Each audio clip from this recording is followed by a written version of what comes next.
आज जया बहुत खुश थी क्योंकि उनका इकलौता बेटा राहुल सालों बाद कामकाज से छुट्टी लेकर घर वापस आ रहा था और वो चाहती थी कि अब उसके बेटे राहुल की शादी उसकी सहेली सुषमा की बेटी पलक से हो जाए, जो कि बहुत खूबसूरत और मॉडर्न ख्यालों की लड़की थी।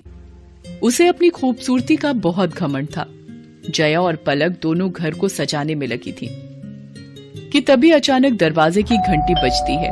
जया जल्दी से जाकर दरवाजा खोलती है और जया और पलक की आंखें फटी रह जाती हैं क्योंकि राहुल शादी करके अपने साथ अपनी पत्नी राधा को लाता है। माँ, ये राधा है, आपकी बहू। राधा जया के पैर छूती है।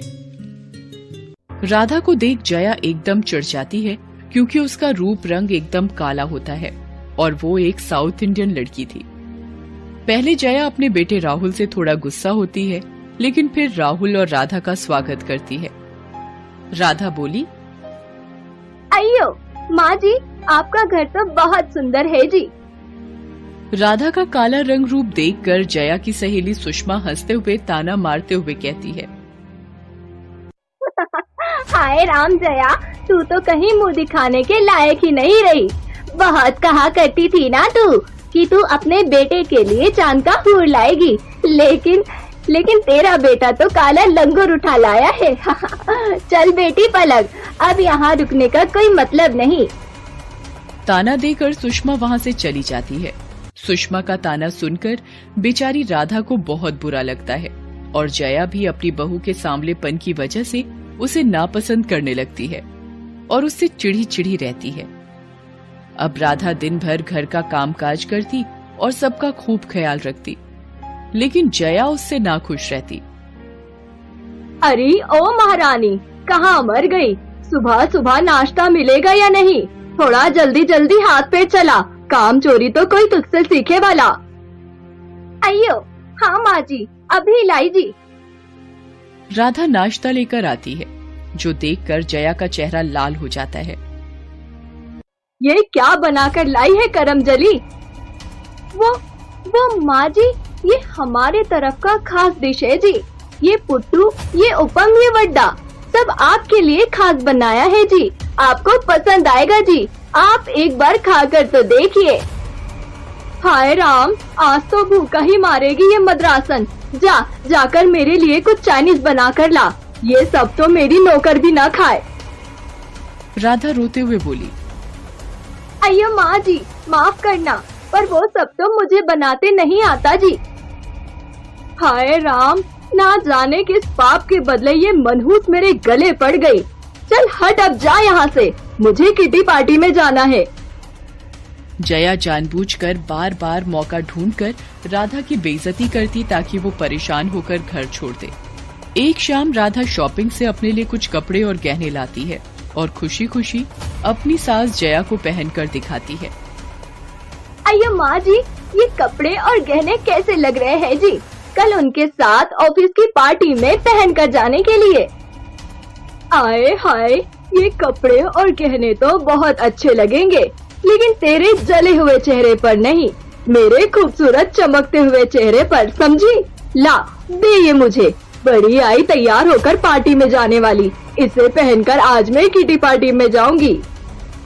अयो माँ जी, ठीक है जी, ये सब आप पहन लीजिए, लेकिन मैं भी चलूं क्या आपके साथ किटी पार्टी में जी? जया ताना मारते हुए बोली, तुझे अपने साथ ले जाकर मुझे अपनी बेइज्जती नहीं करानी। मैं और पलक जा रहे हैं, तुझसे लाख गुना खूबसूरत है वो। जया राधा का मजाक उड़ाकर वहाँ से किटी पार्टी में चली जाती है, जहाँ पार्टी में जया की एक सहेली कहती है, अरे जया बहन, मैंने सुना है कि तेरा बेटा खूबसूरत बहू लेकर आया है, पर तूने तो अभी तक उसकी मुंह दिखाई भी नहीं की। तो हम सब सोच रहे हैं कि परसों हम सब तेरी बहू से मिलने आए, उसके हाथ का खाना भी खा लेंगे। लेकिन वो बात वो है कि अब बात कुछ नहीं, हम सब परसों आ रहे हैं तेरी बहू की खूबसूरती देखने। ये सुनकर जया की चिंता बढ़ जाती है। वो परेशान होकर घर पहुंचती है। हाय राम, अब क्या करूं? मुंह दिखाने में तो सबको पता चल जाएगा कि ये कलमुही मद्रासन मेरे घर की बहू है। लेकिन इतनी देरी हो गई, आखिर ये मद्रासन गई कहाँ?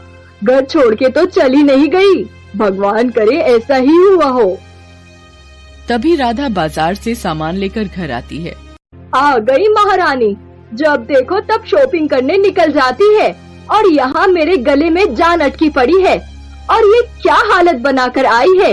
कपड़े गंदे और हाथ में खरोच, किसी से मारपीट करके आई है क्या कलमुही?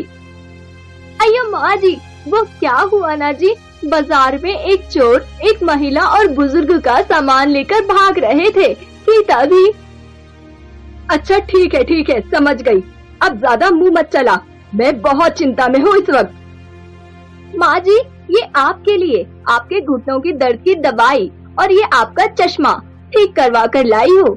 और माँ जी, एक आज बाबा मिले थे, उन्होंने ये मिट्टी दी है, बोला बहुत चमत्कारी है ये, इसे चेहरे पर लगाने से मैं गोरी हो जाऊंगी जी। हाँ, अब एक दिन में तो कोई चमत्कार ही तुझे गोरा कर सकता है। भगवान मेरी लाज बचाए। अब जा यहाँ से, परसों तेरी मुंह दिखाई है, जितना हो सके अच्छे से तैयार होकर जाना, समझी? अब राधा की मुंह दिखाई का दिन आ जाता है। जया की सब सहेली राधा की मुंह दिखाई के लिए इकट्ठा होती हैं। राधा खूब अच्छे खाने के पकवान बनाती है और घूंघट डालकर बैठी होती है। जब जया की सहेली गीता राधा का घूंघट उठाती है तो चमत्कार हो जाता है। राधा बहुत खूबसूरत लग रही होती है, बिल्कुल गोरी परियों की तरह सजी हुई। राधा की खूबसूरती देखकर सब हैरान रह जाते हैं। अरे जया बहन, ये तेरी बहू है। सचमुच ये तो बहुत ही खूबसूरत और होनहार है, लाखों में एक है, लाखों में। तू जानती है, कल ही की बात है, बाजार में एक दो चोर मेरे और बाबूजी का सामान लेकर भाग रहे थे। किसी ने हमारी मदद नहीं की। तब तेरी बहू ने बड़ी बहादुरी से उन चोरों से हमें बचाया और हमारा सामान हमें वापस मिल गया। तब हमें पता चला कि ये कोई मामूली लड़की नहीं, बल्कि एक पुलिस अफसर रह चुकी है। लेकिन एक एक्सीडेंट के बाद इसे अपनी नौकरी छोड़नी पड़ी। तू तो बहुत ही भाग्यशाली है जो तुझे इतनी होनहार बहू मिली है, सच में। अपनी सहेली गीता के मुंह से अपनी बहू की इतनी तारीफ सुनने के बाद जया की आंखों में आंसू आ जाते हैं और उसे अपनी गलती का एहसास होता है, क्योंकि उसने हमेशा अपनी बहू की बदसूरती के आगे कभी उसकी अच्छी खूबियों और खूबसूरत मन को देखा ही नहीं। और इसके बाद अब जया और राधा खुशी खुशी मिलजुल कर प्यार से रहने लगे और साथ ही किट्टी पार्टी में भी जाने लगे।